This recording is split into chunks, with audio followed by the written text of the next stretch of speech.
Campina Grande, terça-feira, 8 de julho. Hoje celebra-se o dia do panificador. Naturalmente, você já deve ter recebido o pão nosso de cada dia, alimentado o seu corpo, alimentado o seu físico. Então, do mesmo modo, como nós precisamos de alimentar o nosso corpo físico, precisamos também de alimentar a nossa alma, o nosso coração, o nosso espírito. E somente Jesus, aquele que diz, eu sou o pão que desceu do céu, eu sou o pão da vida, é que pode saciar a nossa alma, pode satisfazer o nosso coração, porque Ele é este pão que desceu do céu. Muitas pessoas querem alimentar o seu coração com aquilo que jamais vai saciar a sua alma. Drogas lícitas, drogas ilícitas, o alcoolismo, a prostituição, tantas coisas que as pessoas buscam, prazeres efêmeros da carne, jamais vão se sentir alimentadas. Haverá um vazio no seu coração. Santo Agostinho dizia que todos nós temos um vazio, e este vazio é do tamanho de Deus. Somente quando Ele preenche este vazio é que a gente se sente saciado, satisfeito e alimentado. Portanto, nesse dia do panificador, meu conselho é que você se alimente do pão, do trigo da vida que é Jesus. Logo mais estaremos trazendo mais uma reflexão da palavra de Deus e você ainda ouvirá também o pastor e cantor Paulo César louvando a Deus. Eu quero deixá-los agora com esta belíssima música para o seu enlevo espiritual. Ó Pai, queria tanto ver o meu Senhor descer, vindo me encontrar. Eu posso até imaginar a refulgente glória do Senhor Jesus, transpondo as brancas nuvens no mais puro azul, onde nem sul, nem norte existirá, e em meio a lágrimas, sorrisos de alegria e de prazer. Eu que era cego agora posso ver, contemplar, enfim. Por isso eu canto glória, glória, glória ao autor da minha fé. Glória, glória ao autor da minha fé.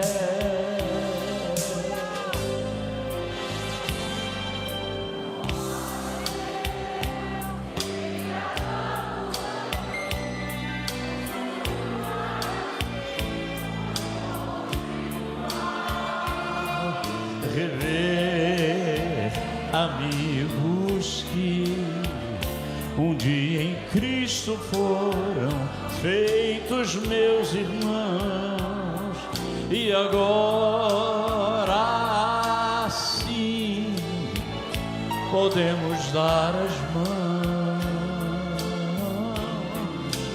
pois temos todos somente um só Senhor,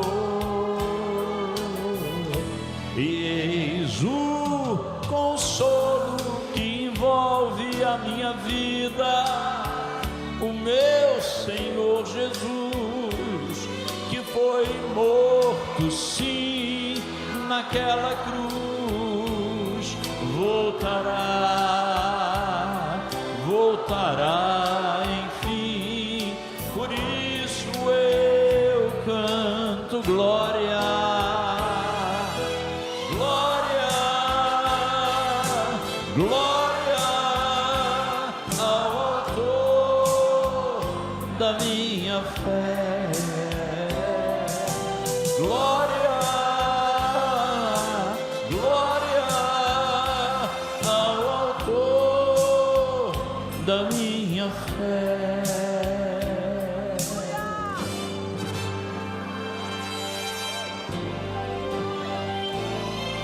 Glória ao Senhor, glória ao Senhor, glória ao Senhor, o autor da minha fé.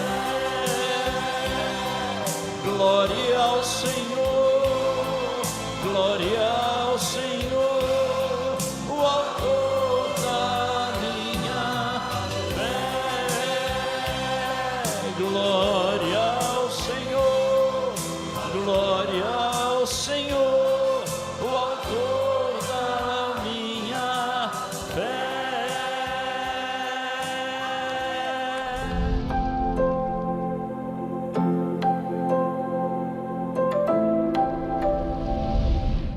Um dia eles vão estar diante do tribunal divino.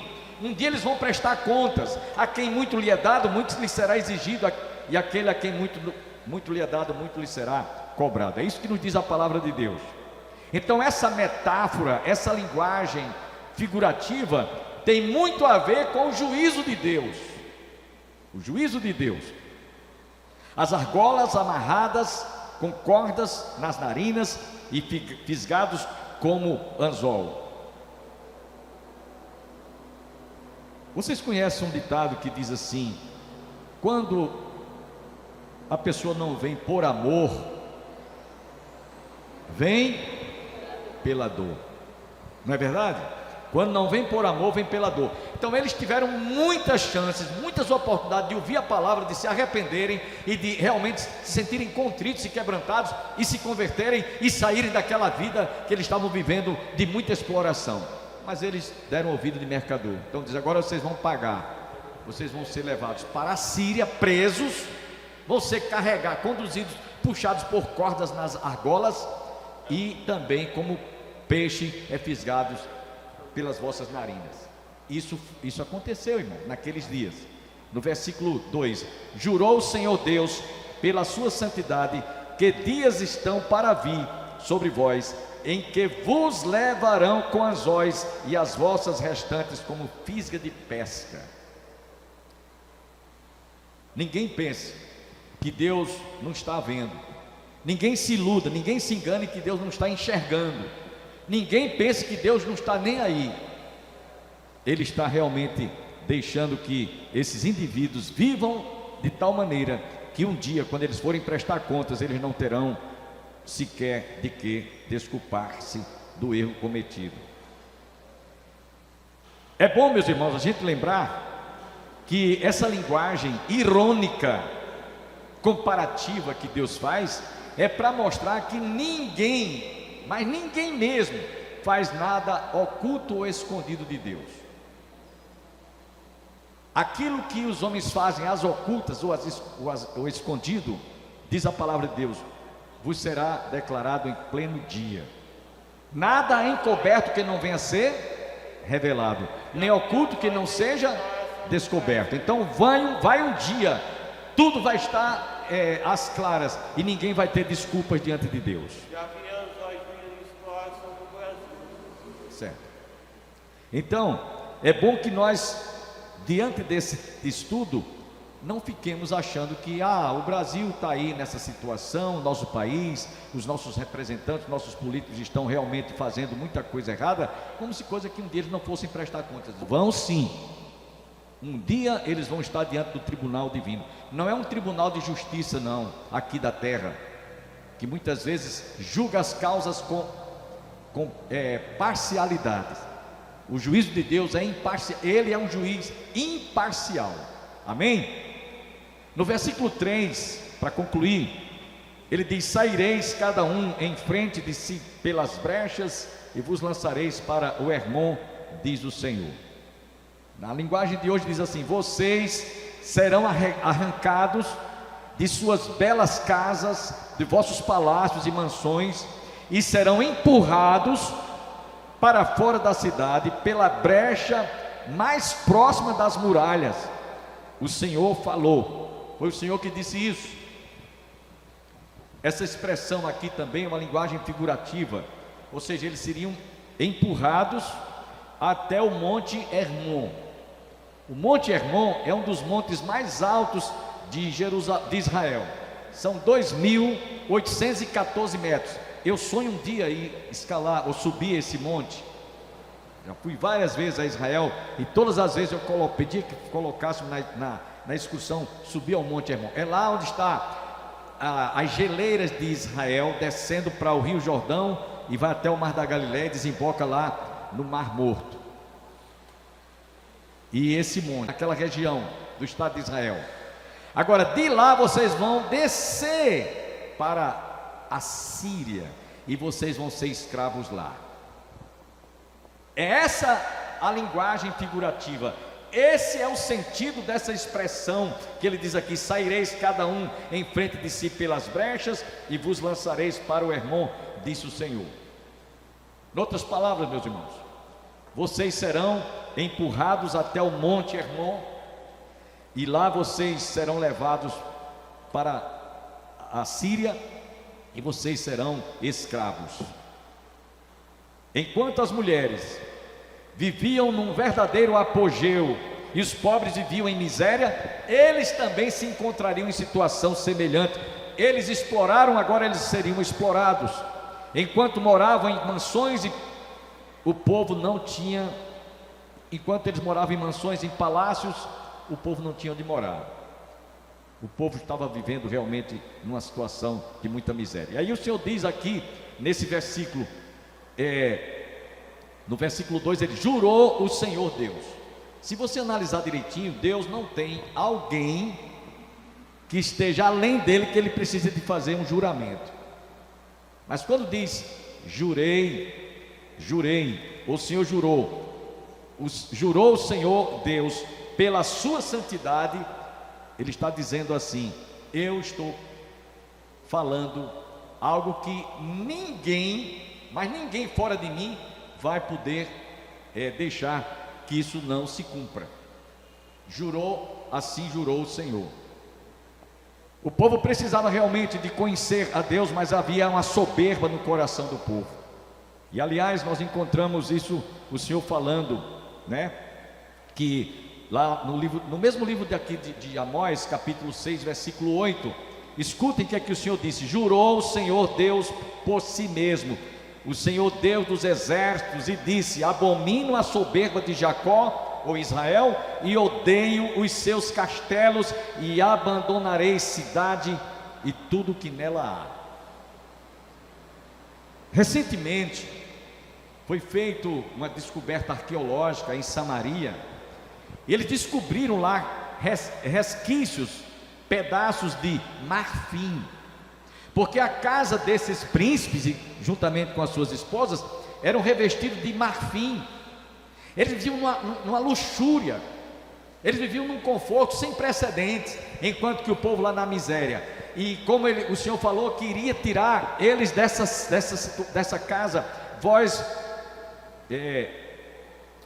sereis tirados, sereis cada uma em frente de si pelas brechas, saireis cada um em frente pelas brechas e vos lançarei para o Hermon, diz o Senhor. E quando eles chegaram lá, eles que viviam num verdadeiro palácio, mansões, eles estavam agora numa situação de miserabilidade. Isso se cumpriu nos dias do profeta Amós.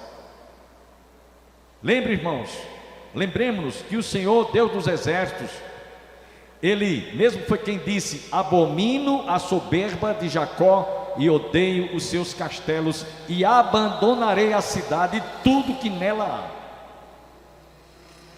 Então não pense que Deus está alienado, Deus não está vendo, Deus não está contemplando, Deus não está nem aí. Pelo contrário, Ele está somente dando tempo para que o homem realmente um dia estará diante do seu tribunal.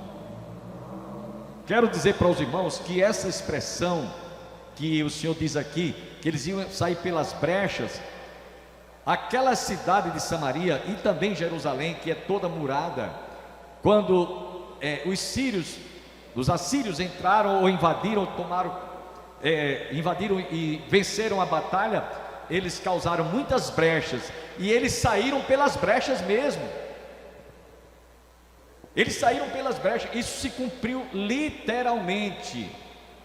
Os palácios luxuosos que os príncipes viviam confortavelmente, se regalavam esplendidamente, agora estavam levando-os a fugir, e eles saíam pelas brechas. O que eu acho interessante, irmãos, é que a palavra de Deus, nos mínimos detalhes, descreve como era que a coisa acontecia ou como aconteceu.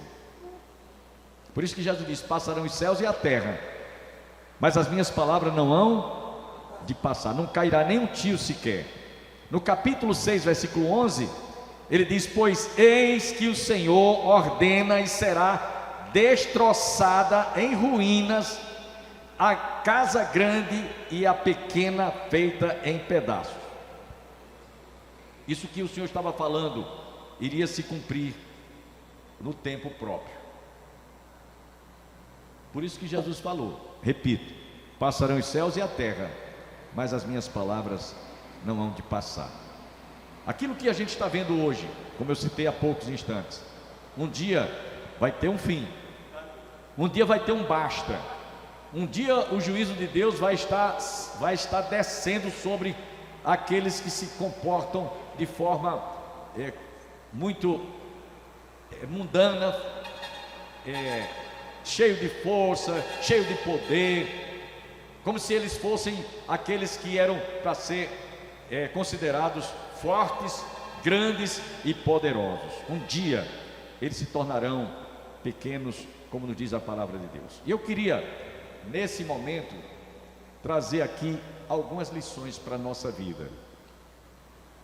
Meus irmãos, precisamos de entender que o pecado da opulência, da arrogância, da prepotência, da opressão, não é algo que Deus veja isso com uma certa tranquilidade, que isso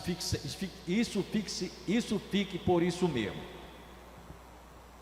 Só para vocês terem uma ideia, lá no Éden, quando os nossos pais caíram, Satanás colocou no coração dos nossos pais, capítulo 3, versículo 5, quando o Senhor disse: olha, não coma do fruto da árvore do conhecimento do bem e do mal, porque no dia em que dela comeres, certamente morrerás. O que é que Satanás disse aos nossos pais? Disse para Eva: não é bem assim, é que no dia que vocês comerem, vocês vão ficar como Deus, vocês vão ficar, vão se tornar deuses.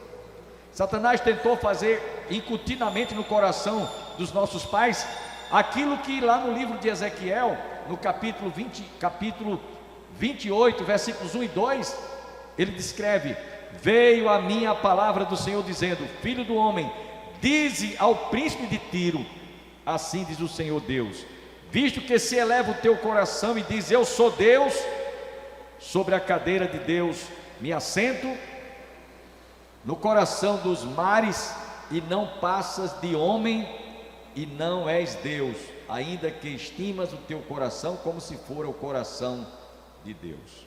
Eu estava ouvindo hoje pela manhã, aliás, agora de tarde, foi à tarde, já tinha ouvido isso, mas hoje à tarde eu ouvi jornalismo da Oeste, que o atual presidente, ele se considera um Deus. Ele se considera um Deus. Ele disse que Deus esperou que ele fosse eleito presidente para poder vir água para o Nordeste. Quer dizer, é como se Deus estivesse a serviço dele, né? Vocês imaginem, que loucura, que loucura. E isso tudo, meus irmãos, Deus está vendo. É o homem querendo se tornar e se comportar como se fosse um Deus. Seu comportamento é aquele mesmo que Satanás colocou no coração dos nossos pais lá no livro de Gênesis, conforme eu citei para vocês. Ou seja, o pecado de Lúcifer, o pecado que ele tentou incutir na mente e no coração dos nossos pais foi soberba. A soberba, meus irmãos. A soberba é uma desgraça. A soberba é uma desgraça. Outra coisa também que nós precisamos de aplicar ao nosso coração: a soberba, o Senhor aborrece. Deus aborrece a soberba. Se você quiser ver o quanto Deus aborrece, você vai ler Provérbios comigo, capítulo 18, capítulo 16, versículo 8. 16, versículo 18. Provérbios 16, 18. A soberba precede a ruína, e a altivez do espírito a queda. E ainda no livro de Provérbios também, capítulo 8, versículo 13. Provérbios 8, 13. O escritor sagrado nos diz: o temor do Senhor consiste em aborrecer o mal, a soberba, a arrogância, o mau caminho e a boca perversa. Eu os aborreço. Então veja, o que Deus estava fazendo com Israel naqueles dias fazia jus ao pecado da opulência, da arrogância, da prepotência que eles tinham como soberba. E sabe que a gente encontra pessoas assim? E vocês não se escandalizem com o que eu vou dizer. Há pastores que são soberbos. Há muita gente que às vezes, não obstante ser cristão, ser crente, age com soberba. Eu conheço muitos mesmo.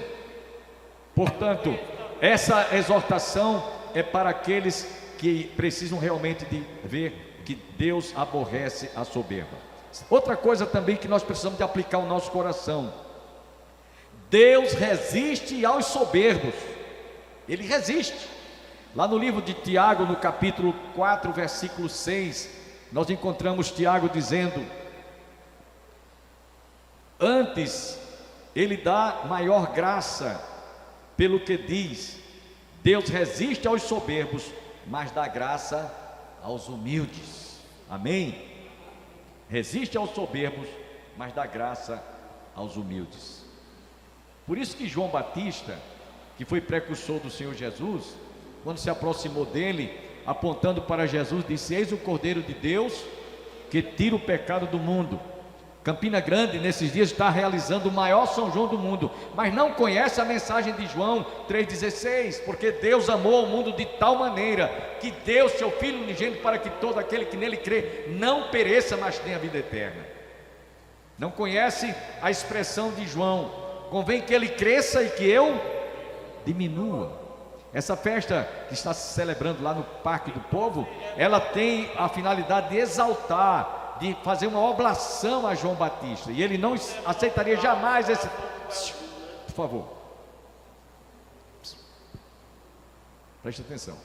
Então, jamais ele iria aceitar essa oblação, essa adoração que se faz a ele. Jamais.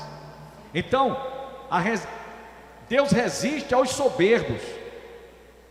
No Salmo 131, versículo 1, Salmo 131, nós encontramos também o salmista dizendo no verso 1: Senhor, não é soberbo o meu coração, nem altivo o meu olhar, não ando à procura de grandes coisas. Tenha humildade, seja humilde, jamais alimente no seu coração qualquer espírito de arrogância, de prepotência, de soberba. Isso é pecado. Isso é pecado. Se alguém tem a soberba de dizer: eu sou o cristão mais consagrado que tem na igreja, eu sou o crente mais dedicado, eu sou o que ora mais, eu sou aquele que realmente está presente em todos os cultos, culto matutino, culto de oração, os cultos de doutrina de manhã, eu sou aquele cristão que contribui, que evangeliza, eu sou aquele que tem mais atuação na igreja. Isso é soberba, isso é orgulho espiritual. Tenha humildade, seja humilde. Jesus falou que depois que nós fizermos tudo que você imaginar que você possa fazer pela casa e pela obra de Deus, depois que nós fizermos tudo, as nossas obras não passam de trapos de imundícia. Quem não sabe o que é trapo de imundícia, antigamente as mulheres, não existia modas, né? Era um pedaço de pano, um pedaço de tecido quando as mulheres estavam no seu período ciclo menstrual. Trapo de imundícia é aquilo ali. E a nossa justiça não passa de trapo de imundícia. Nunca você pense que você é o melhor, que você é o que está mais dedicado, é o que está mais sempre despontando como mais atuante, como mais presente. Tenha humildade. Diga: Jesus, tem misericórdia de mim. Como diz aqui o salmista no Salmo 131. Eu não estou à procura de espírito de grandeza, de soberba, de arrogância. Salmo 131 que eu li para vocês, versículo 1. Senhor, não é soberbo o meu coração, nem altivo o meu olhar, não ando à procura de grandes coisas. Uma outra lição que nós também precisamos de aplicar ao nosso coração. Aliás, isso aqui é um provérbio de um escritor de Confúcio. Ele disse em certa ocasião: não te suponhas tão grande que os outros te pareçam pequenos. Eu vou repetir, isso aqui foi uma frase de Confúcio. Não te suponhas tão grande que os outros te pareçam pequenos. O que é que João disse? Convém que ele cresça e que eu diminua, né? E uma outra lição que eu também trago para vocês, à luz do texto que estamos vendo: nunca olhe para ninguém de cima para baixo, somente Deus pode fazê-lo. Isso é uma frase de Walter Knight. Ele foi quem produziu esse provérbio. Nunca olhes para ninguém de cima para baixo, somente Deus pode fazê-lo. Porque tem pessoas que andam assim, olhando por cima do nariz, por cima do ombro, assim, como se fosse o cara, como a gente costuma dizer. Meus irmãos, essas e outras lições que nós poderíamos aplicar devem estar presentes no dia a dia da nossa vida como cristãos, de tal maneira que nós, cada dia, possamos aplicar aquilo que nós aprendemos num estudo como esse aqui, e não termos esse comportamento de soberba, de opulência, de arrogância, de orgulho, de avareza, de prepotência. Isso é algo que realmente é abominável aos olhos de Deus.